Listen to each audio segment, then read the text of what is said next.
Kenapa harus ada hari santri? Dan kenapa harinya itu hari santri dan tidak hari kiai? Padahal yang memproklamirkan resolusi jihad itu adalah Simbah Kiai Hasyim Asy'ari. Beliau adalah kiainya kiai. Beliau adalah Hadratus Syekh, muassis Pondok Pesantren Tebu Ireng, muassis Jam'iyah Nahdlatul Ulama. Tapi kenapa yang ada itu adalah hari santri? Kok bukan hari kiai? Tonggak daripada awal diadakannya hari santri karena semangat resolusi jihad yang terjadi pada tanggal 22 Oktober. Yang semestinya harus kita peringati adalah siapa yang membangkitkan, yang menggelorakan para santri dalam mempertahankan kemerdekaan pada waktu itu. Tapi yang muncul justru namanya adalah hari santri. Ini menunjukkan bahwasannya setiap kiai itu pasti pernah nyantri. Dan setiap kiai dia pasti pernah menjadi santri kiainya ketika dia masih mondok di pondok pesantren. Semua kiai pasti pernah jadi santri. Dan dia adalah santri bagi kiainya. Yang pasti disebut sebagai hari santri ini menunjukkan bahwasannya seorang kiai ini pun juga adalah sebagai santri. Kiai Haji Hasyim Asy'ari mondok di Pondok Pesantren Bangkalan, asuhan daripada Kiai Khalil Bangkalan. Bertahun-tahun beliau mondok di sana. Setelah beliau mondok di Bangkalan kemudian pulang mendirikan Pondok Pesantren Tebu Ireng. Setelah beliau mendirikan Pondok Pesantren Tebu Ireng, Kiai Khalil Bangkalan kemudian ikut ke Tebu Ireng dan mengaji di depan Mbah Kiai Hasyim Asy'ari. Sempat kaget Kiai Hasyim Asy'ari. Kiai, panjenengan adalah guru saya. Kenapa saat ini panjenengan justru mengaji kepada saya? Dijawab oleh Kiai Khalil Bangkalan, sing biyen ya wis biyen. Yang dulu ya sudah berlalu. Kamu dulu mondok di tempat saya. Saat ini aku ingin belajar kepada kamu. Saling mencari ilmu, saling memperbanyak guru antara satu kiai dengan kiai yang satunya. Itulah tradisi para kiai zaman dahulu. Kiai Haji Abdul Karim, muassis Pondok Pesantren Lirboyo, ketika Mbah Kiai Hasyim Asy'ari mondok di Pondok Pesantren Bangkalan, Kiai Haji Abdul Karim sudah ada di Pondok Pesantren Bangkalan. Katakanlah beliau adalah kakak kelas atau senior daripada Kiai Hasyim Asy'ari.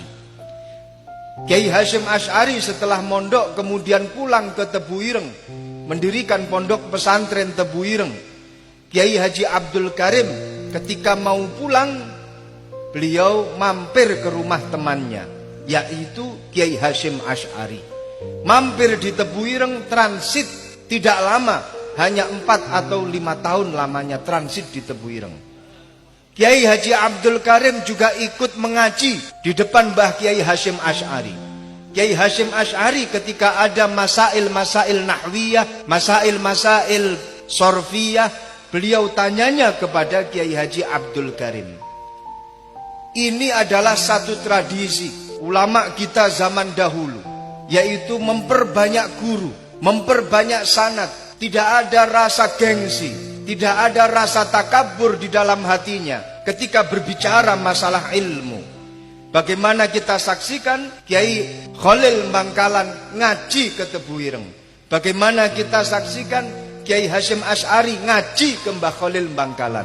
Bagaimana kita saksikan Kiai Abdul Karim ngaji ke Mbah Hasyim Asy'ari. Dan juga tidak gengsi ketika Mbah Hasyim Asy'ari bertanya tentang masalah-masalah nahwu dan sorob kepada Kiai Haji Abdul Karim. Ini adalah satu contoh yang harus kita terapkan yang saat ini sudah pudar dalam tradisi Nahdlatul Ulama. Mondok baru 6 tahun sudah ngaku sebagai kiai yang paling hebat. Lebih-lebih belum tahu mondok sama sekali, tiba-tiba membangun pondok pesantren. Ini namanya sudah salah kaprah. Tidak ada sanad yang jelas. Terus kemudian dia membangun pondok pesantren. Maka harus diluruskan. Sehingga jangan sampai tradisi ini lemah. Jangan sampai tradisi ini pudar. Ayo kita semangati para santri-santri untuk selalu mengaji dan memperbanyak ilmu. Karena yang namanya Nahdlatul Ulama itu berdiri di atas tradisi. Nahdlatul Ulama berdiri di atas budayanya. Bagaimana tahlil, maulidan, manakiban, dan lain sebagainya, itu adalah warisan para leluhur. Itu adalah satu adat yang turun-temurun dari kakek dan sampai ke atas. Walaupun toh terkadang kita tidak tahu dalilnya tahlilan, kita tidak tahu dalilnya maulidan, kita tidak tahu dalilnya manakiban. Jawaban yang paling ringkes, ikut sama para guru-guru, itu sudah cukup. Mbah Kiai Hasyim Asy'ari menegaskan di dalam kitab Risalatu Ahli Sunnah wal Jamaah, ketika ada satu adat dan berlangsung begitu lama, mulai dari kakeknya, dari kakeknya lagi turun-temurun dilaksanakan oleh para keturunan-keturunannya, dilakukan oleh para santri-santrinya, maka itu sudah cukup sebagai dalil, maka itu sudah cukup dinamakan sebagai perilaku yang sudah berlandaskan dalil. Tahlilan, manakiban, maulidan, ketika kita ditanya mana dalilnya, dalilnya sudah ada sejak dari dulu, dari kakek-kakek kita. Kalau kamu tidak percaya, matilah terlebih dahulu, tanya kepada kakek kami. Cukup.